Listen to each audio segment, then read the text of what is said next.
Hello everyone, welcome to the HardReset channel, and today I'm going to show you how to check the sleep statistics on the RingConn Gen 2.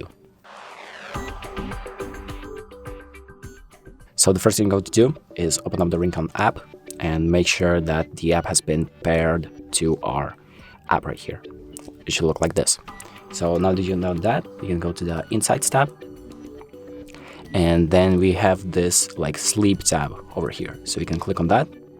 And if you've been using your Ring for a while, your statuses, all of your statistics are going to appear right here.